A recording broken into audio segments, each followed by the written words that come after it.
See, there's a carcass of like a catfish with a head like this big right over there.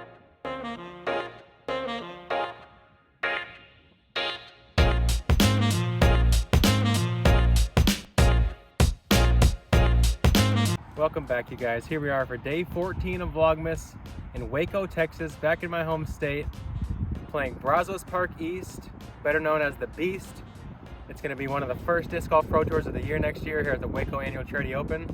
Excited to show you guys this fun and challenging track, featuring one open side and one wooded 9. Really good test of all the skills. I love this course. For the disc golf pro tour layout, we start on course hole 7, so this is going to be our hole 1. It's a par 3 with a straight up the gut option at 291 feet, but a lot of players are going to play the spike over the right side, try to knife it into this sloped green. Little tailwind here, so I might lift the disc. I'm going to take my Pioneer, put it out wide, let the spike in.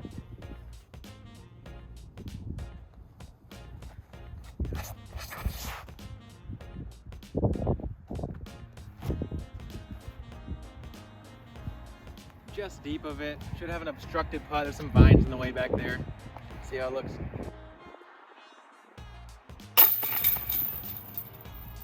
A little more speed than was needed there on 1, but got an obstructed hit there for birdie. Good start. Hole 2 is a par 4, just under 620 feet. This tee shot is really wind dependent. If you have the tailwind like we do right now, you can really get aggressive off the tee. But if it's coming at your face, you got to be safe here. Play it short, play it stable. I'm gonna rip on a distance drive hyzer, see how much distance we can get here. I'm gonna rip on my stable drive here, put it off on some hyzer.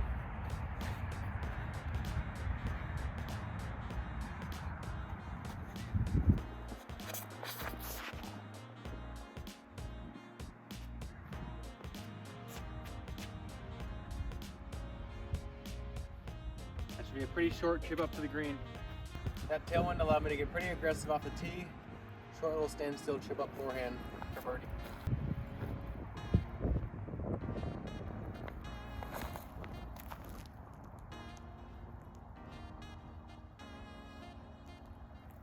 Touch deep, gonna have a tester coming back.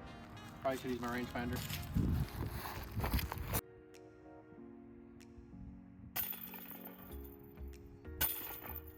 Barely squeaked that one in there for birdie. Gotta clean it up. Hole 3 is a par 3, 294 feet. This one has a lot of options. All of them are pretty tight though. You got a left side gap for the forehand or a lefty backhand. You can play it on the right in this bowl, kind of try to play it up the hill late, or you can play dead straight at it. I like a little bit of the right side play, try to skip back up the hill. I'm gonna play my Pioneer, flat down the right side, try to get a little skip up the hill at the end.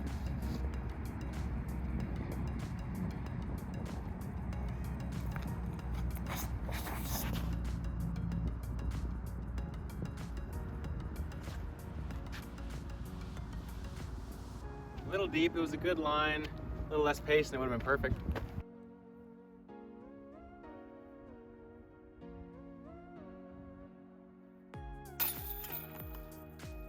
There we go, pretty simple there. I thought I had too much pace, but this hole plays a little longer than it looks, especially if you take that right side gap.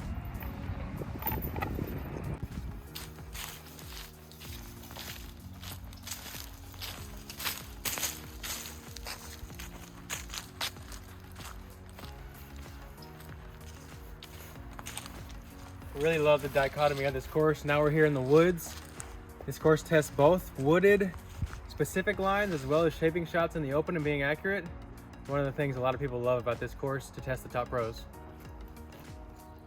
Hole 4 is going to be on the shorter side for a par 4, but it's going to take 2 really well executed shots to get a birdie. The first one's going to go straight with a little bit of leftward movement. Try to finish nice and gentle and flat on the ground. Then you should have a short chip up to a green that slopes away to the water behind. I'm gonna play a little baby hyzer on my OptoX compass.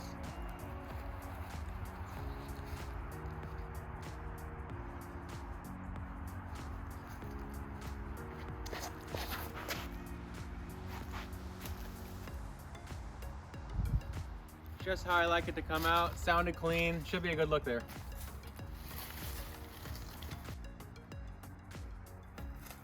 Anytime you can see the basket on this hole, you know you're doing your job off the tee.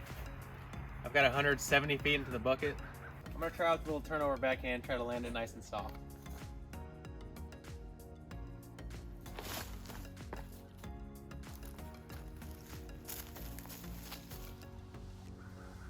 A little soft there, but it should be a close one. Hole 4 is always one of the prettiest greens on the course. And definitely a birdie you want to pick up heading into the wooded back, or the wooded middle section, I should say.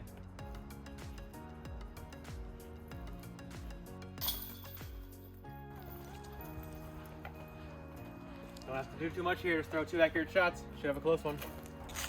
I'm Paul Ulibarri, and I'm going to be throwing my new. Just kidding. Shout out to whoever left that disc. Here on our 5th hole, it's a par 3 at 260 feet. It's going to play pretty dead straight with 2 little rises in the fairway. If you can throw it straight, make contact with that second rise, you should slide up for a nice easy putt. I'm going to take my opto fuse, throw a little hyzer flip.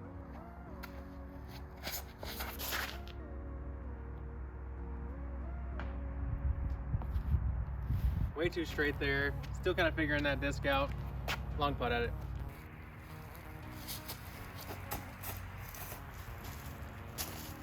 Yeah, not my best drive, but we'll take a par.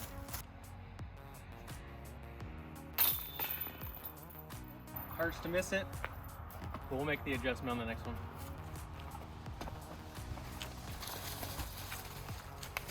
Hole 6 is another par 3, still in that 260 foot range, but this time it's going to play a little bit downhill at the end of the flight and tucked off to the right. Great for a forehand that flies straight with a little bit of fade. This is one of those goals where really you can beat that gap in the mid-flight, you've pretty much done your job. So hit that gap, let the disc do the rest. Going with my harp here.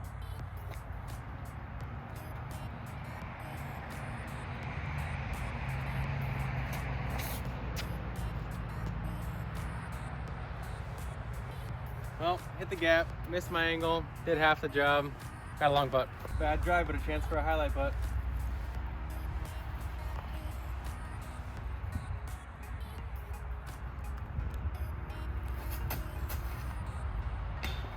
Oh, inches short there.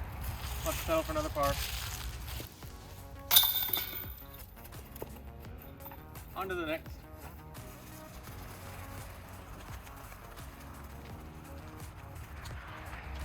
A third of the way through the course, we're here on hole 7. We got another par 4. This one's a little reminiscent of hole 4, as in you got to throw it straight with a little bit of fade off the left, off the tee. Then you got a relatively straight, guarded approach. You can get aggressive and throw a forehand to the bucket here, but I'm just going to take it easy mid-range, try to give myself a birdie look, maybe throw it in from across the valley with a little eagle. Opto X compass here.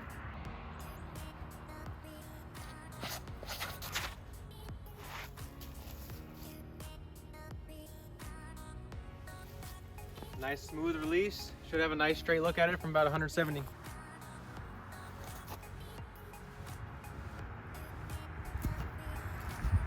Tried to give it a floater, but easy birdie. Another one of those par 4s where if you do your job off the tee, it should be relatively easy to get a 3. Back on the birdies. Hole 8 is going to be the shortest hole on the course. It's a par 3, true tunnel shot. A lot of trees on the left or the right. A little bit of a downslope to the right of the basket, so you really got to play your pace here. I'm going to play a forehand with a straight harp here.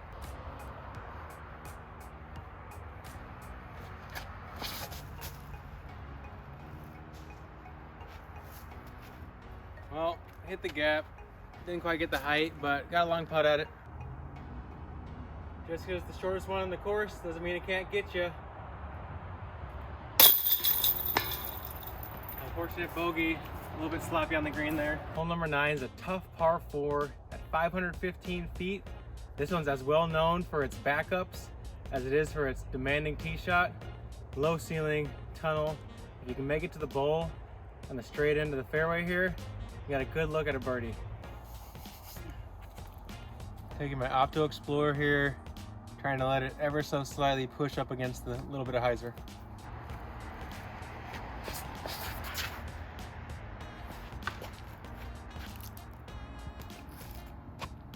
Early out of the hand, should have a scramble opportunity for par though. A lot of stuff in my way.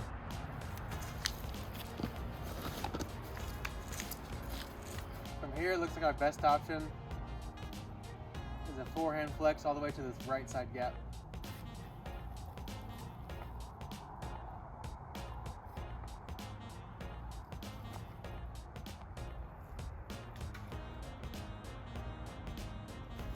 A little short there. It's gonna be tough to get a par, but it's doable.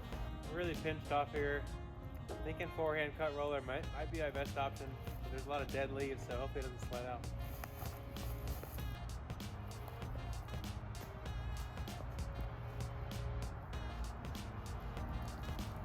Landed it okay, but it didn't really stand up.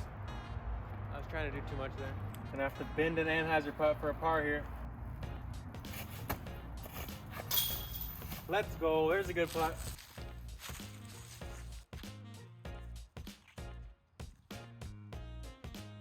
We're starting off the back nine with a beauty of a par 4. This one's just under 600 feet, and it really gives me vibes of home, one of my home courses, Roy G. Guerrero. You can play a distance driver or a fairway here, but if you're off the fairway either way, you're in trouble. So I'm gonna opt for a fairway driver. Gonna rip on my Explorer here, try to get out to that cluster of 3 trees straight ahead.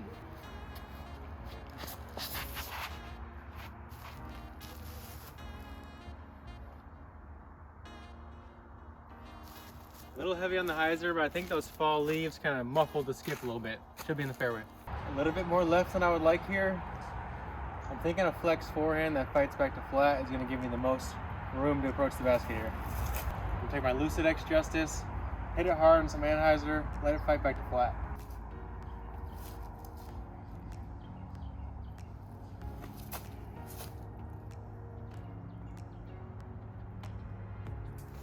Just caught that little tree limb and kicked the nose up. It was on a great line, but a little too much stuff in the way in the ceiling here. Similar length look to the last putt. This time we're going hyzer.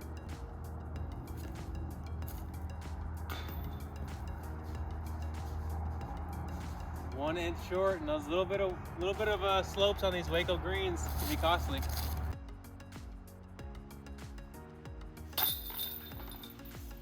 was a good testy comebacker there. 2 in a row for par. Let's try to make the next one for birdie. Hole 11 is a narrow par 3 at 279 feet. A little bit of a rise late on the green here.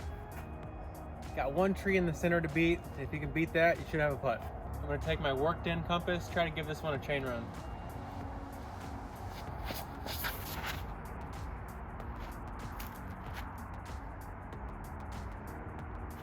Oh, a little bit of late drift, and I caught a backboard tree. That one's parked. Shout out to Treesus.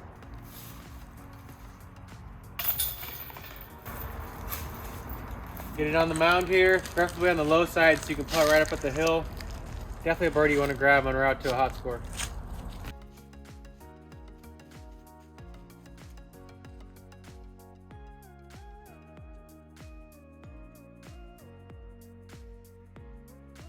Hole 12, the last hole in the woods here.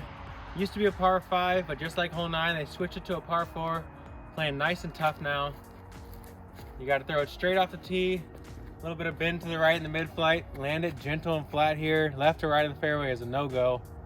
And then from there, you got to navigate straight, up a little rise, and then kind of S-curve it to the bucket. It's a tough birdie to get. I'm going to take a forehand with my straighter Pioneer, put it out on hyzer, knowing that it should stand up, carry a little straighter than the release angle.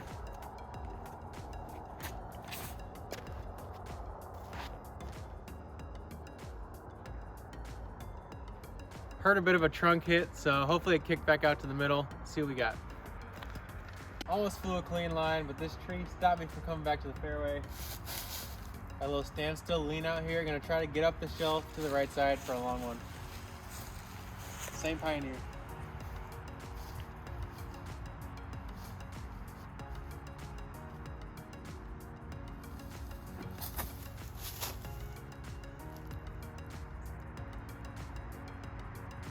Oh, used all the fairway. Should have a 60-footer or so. A lot closer than expected. Pleasant surprise here on this tough 3 to get.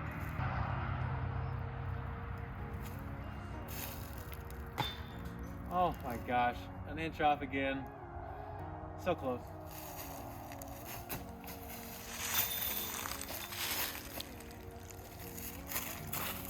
Hurts to not take advantage of a look here, but a par is still probably going to get you some strokes in the middle of the field. Boat dock over here, Brazos Park, is also really popular for water sports and other things here on the Brazos River.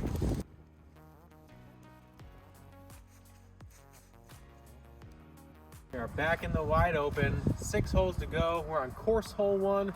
It's going to be hole 13 for the Waco Annual Charity Disc Golf Pro Tour layout. It's a par 4 at 555 feet. Today we've got the headwind coming at us. This course really either plays headwind or tailwind almost all the time. Gonna make this one play a little bit longer. Gonna have to play a little more stable than you'd like to here. Mandatory on the right side, keeping you in left, so you can't flirt with the parking lot. This tee shot's one you gotta get off clean, but if you do, it should be a birdie. This is one of those holes that the longer arms and the right conditions can get a look on, but I'm not going for that today. Just looking for a 3.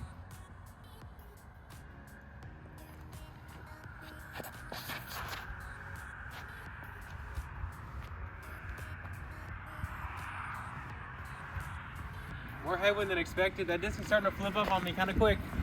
Might have to cycle it out of the bag for a little bit. Out here in Waco, wouldn't be a trip without seeing Mr. Ryan Draper of Legit Disc Golf. Saw Addison out there as well.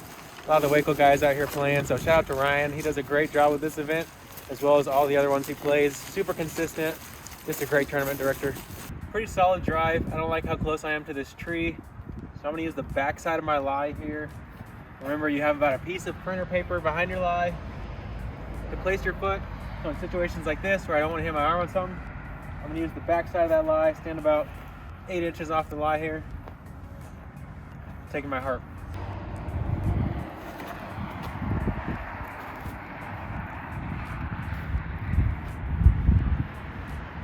Nice little sweeping hyzer right to the bucket. Work on your standstill shots, kids.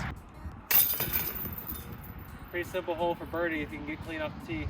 Hole 14 is a par 3. You might not recognize it right now because it usually has a triple mandatory with the big Zuka banners in front of it.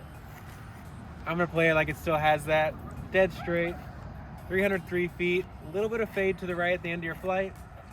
Got this slope, kind of keeping everything coming in on the left side checked up so you can really commit on this one. Earlier this year, I was playing a warm-up round for the Waco Annual Charity Open with my buddy Nate Perkins.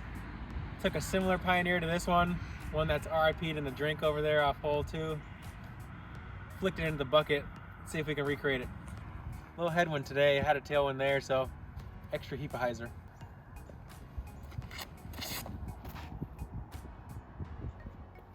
Come on.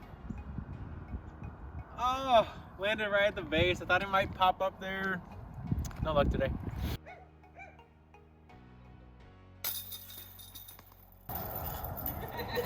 Stay focused, even with little distractions. It's a good birdie there, even after skipping long in the ace run. Hole 15 is a tricky one. In a tailwind, it plays as an attackable long par 3 in the mid 500 foot range. In today's headwind, it's going to play a little trickier as a par 4. Flashback to this year's Waco Annual Charity Open. Second round, I was playing hot. 6, 7, 8 down through 9. Got to this hole, took a big number. So I think I learned my lesson. We're playing for 3 here. I'm going to play a forehand out left with my stiletto here.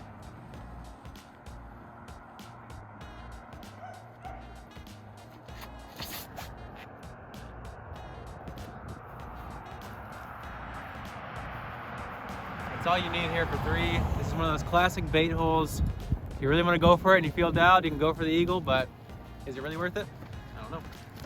250 to go. Gonna sweep out a hyzer with my harp.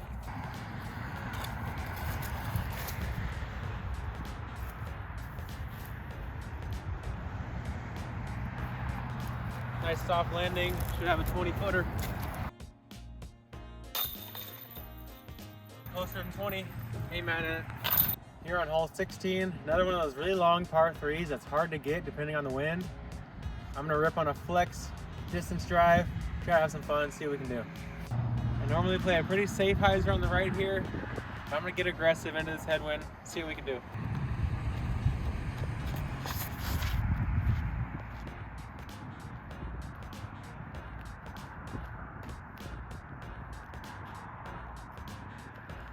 That was a pretty solid rip there. Still gonna have a long one though. Hard birdie to get, if really even realistic. I'm not sure if it is. I know I'm not the longest arm on the tour, but that was a pretty clean rip. Still got 140 to go. I don't know about a par 3 here, you guys. Definitely too easy to be a par 4. True tweener.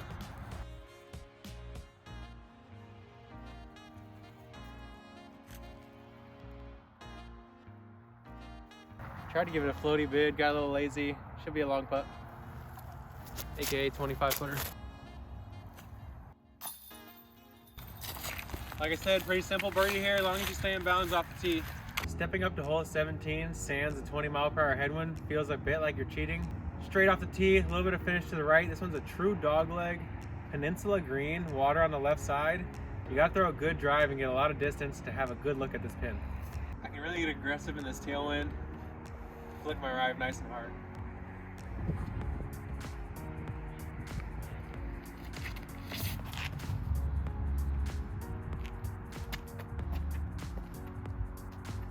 Oh, that upslope killed my skip, but that's a good spot to be. The approach here on 17 is one of the more nerve-wracking shots you're gonna throw all year.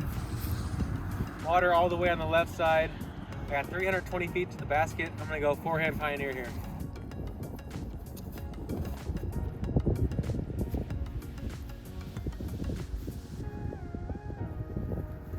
Circle one look there, let's go.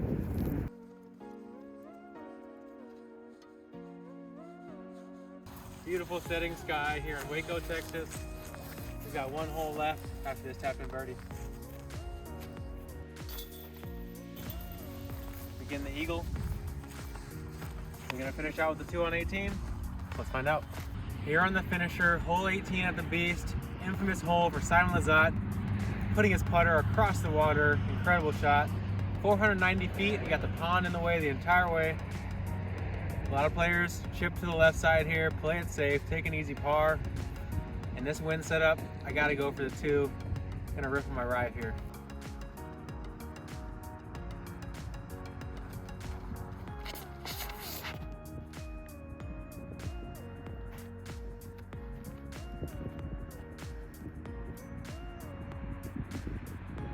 Oh my gosh, I just almost aced that one with a skip in. Pretty close putt for birdie to finish out here at the Beast. It's been a blast, y'all.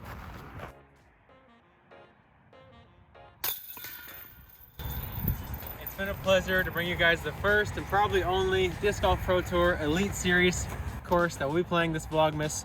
It's been day 14 here. Stay tuned for tomorrow. We'll have giveaway number 3. Head over to Instagram to see how to enter that. Once again, thanks for joining you guys. It's been a blast out here from Waco, Texas.